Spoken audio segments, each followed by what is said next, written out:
Good evening, everyone. It's October the 10th, 2024. This is our policy committee meeting.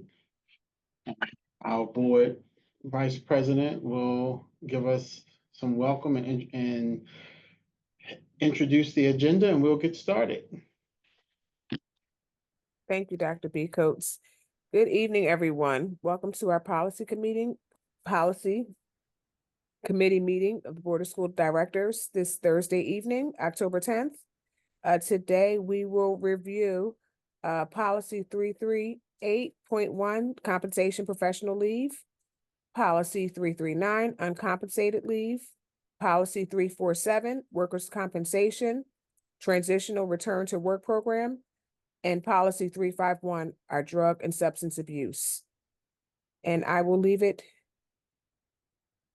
the agenda to Dr. B. Coates. Thank you very much, Ms. Ivory. So this evening, we have the full policies that were highlighted, and Ms. Tracy Gartner, Executive Director for Human Resources, will walk us through the changes and highlights and see if board members have any questions or concerns that we will actually document in the policy itself. So the first policy is compensated professional leaves. Thank you, Dr. B. Coates. Policy 338.1. There are no major changes to this policy. The only change to the policy is in the section of definitions for professional development leave. It's just added that the leave of absence is granted for the purpose of improving professional competency or obtaining a professional certificate or commission. Such leave shall be directly related to an employee's professional responsibilities as determined by the board and be restricted to activities required by state regulation or law or to improve professional competency. The addition is or to improve professional competency. And the same addition is for the definition of classroom occupational exchange leave, which shall be defined as a leave of absence granted for the purpose of acquiring practical work experience in business, industry, or government, which shall be shown to improve professional competency.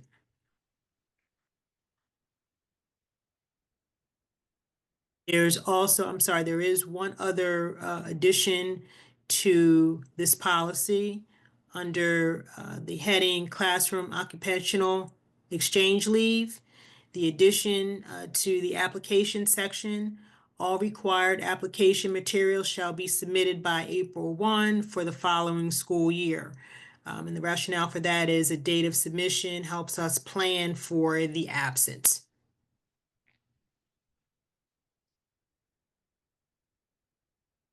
Are there any questions or comments or concerns about this particular policy? Dr. B. Coates, no questions or concerns, but I do in the chat, the agenda is for the property meeting, not the policy committee meeting. Sorry, Okay. I'll fix that. No worries. Thanks. Thank you.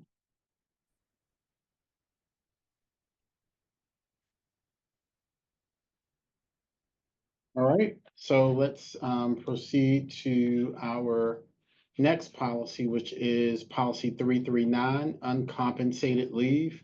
And just so that everyone, if someone is watching or will be listening, try to summarize the changes here in red, but we do like to walk through the policy with board members as well. So I'm going to highlight the uncompensated leave policy. And Ms. Gartner, if you would just highlight the changes or updates that we have here, please. Okay.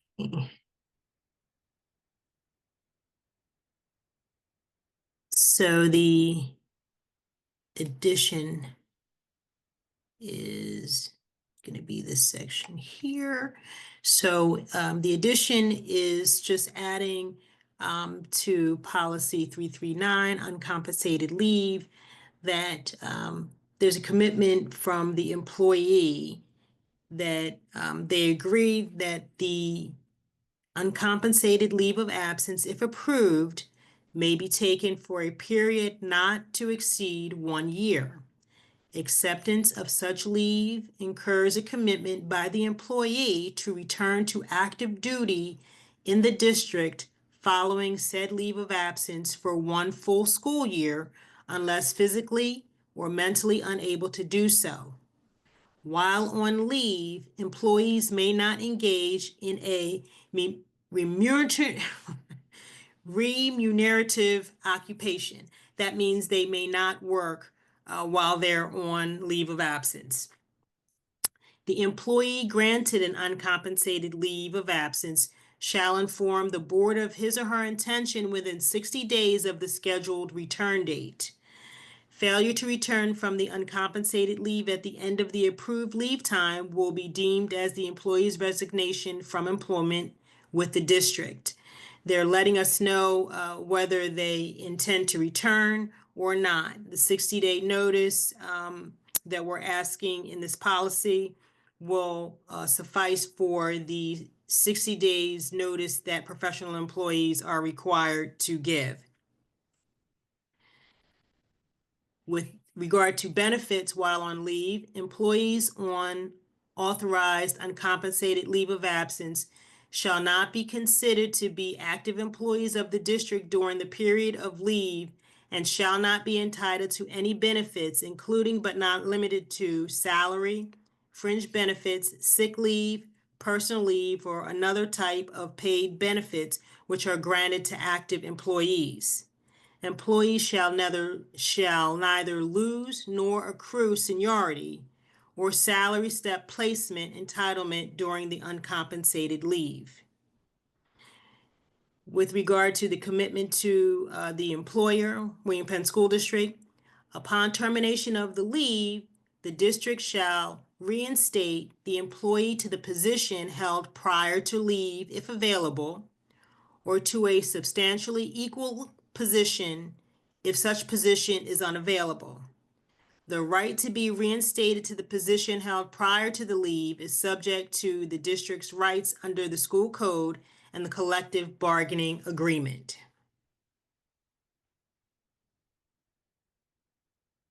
Questions or comments regarding the updates to policy 339? Ms. Avery? So when you say for benefits, that means we will not contribute to PSERS or anything during that entire year, so everything will be placed on hold, or will they be removed from, say, their retirement benefits and things of that such? So we will not be contributing to their PSERS. They will not have accrual of any sick time or personal leave time or any other benefits as they would if they were an active employee coming to work every day. But they don't lose their seniority, but they don't accrue seniority either. So they're frozen in time, if you will. And then when they come back to work, then. So in terms of PSERS, does that count towards a year of service, or would that not count towards a year of service? It does not count toward a year of service. Okay. Thank you. Any other questions? All right. We're going to go to our next policy, which is policy 347, workers' compensation, traditional return to work program. And I'm sorry. No, go ahead, Tracy.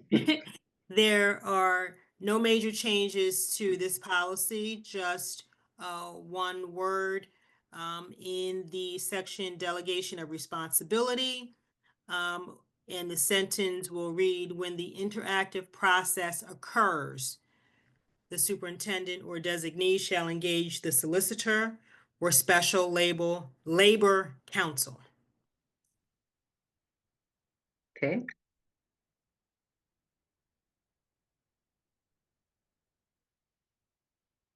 Questions on policy 30000? Is it, I'm sorry, it may not be 300. I think I said the wrong number. I apologize. Policy 347.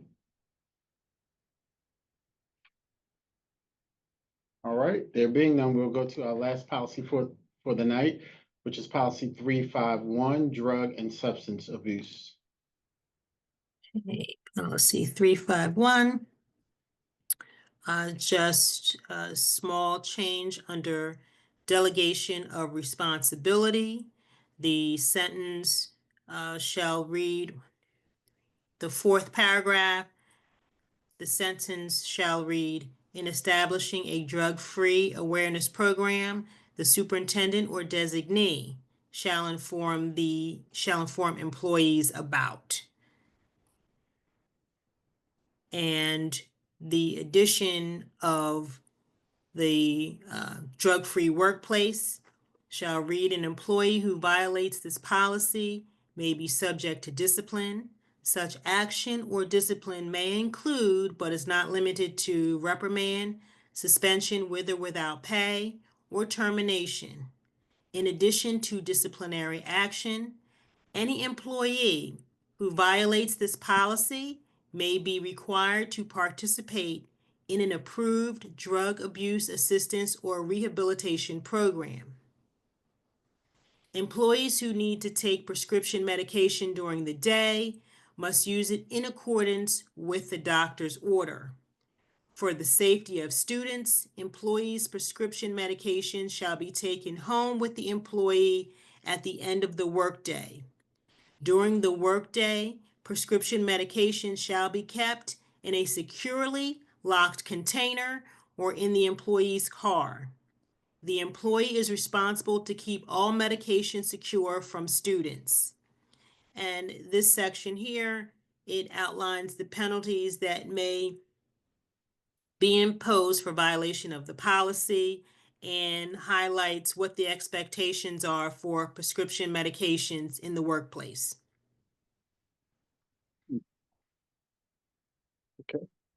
Questions for Ms. Conlon? Jennifer?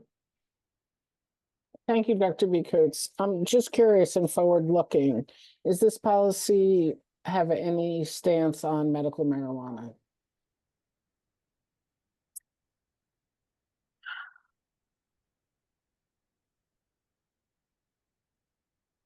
The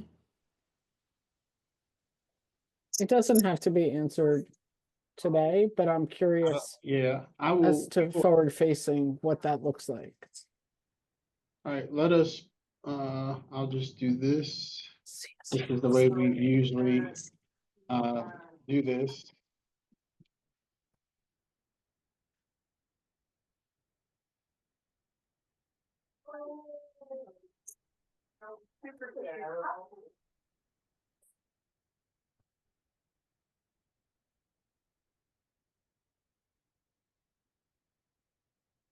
So that's something that we'll get back to the board on, because obviously this is, the way we normally do this is type in the question for the policy, and then we'll come back and get some research and try to find that.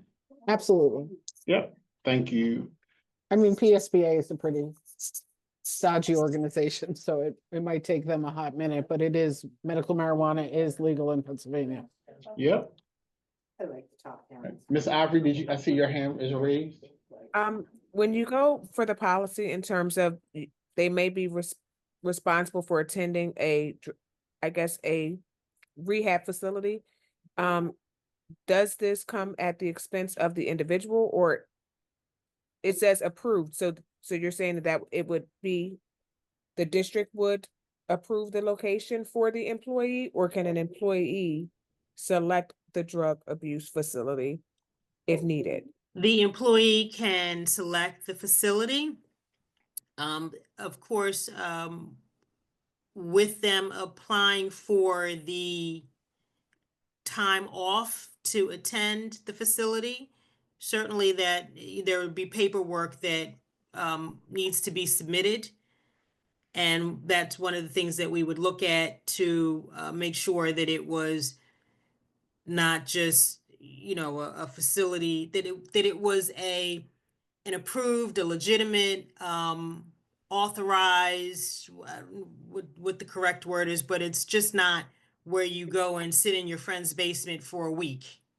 At, You're would- actually undergoing some treatment at our expense or at their expense? at their expense. Okay, So Ms. Ivory, I just put a note here that maybe we should clarify that. okay. Just curious if someone picks something, if it's not covered under insurance, would we still be liable for that?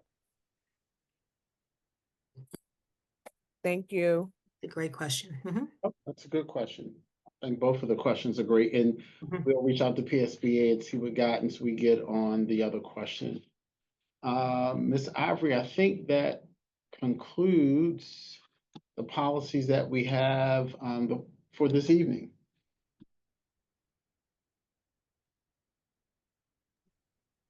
Okay, do we have any questions? Let me see, I'm checking our participants. Do we have anyone? Any attendees that have any questions? I do not see a hand raised. Okay. If we do not have any questions, we can adjourn this meeting this evening. Thank you, Dr. B. Coates and Ms. Gardner. And our next meeting is going to be November 14th. And that's when we'll do our second reading of the Yes. policy. Great, Yep, yep, and then we will put it onto the board agenda for approval. great. Thank you. Well, thank you everyone for joining. Have a great evening. See everyone soon.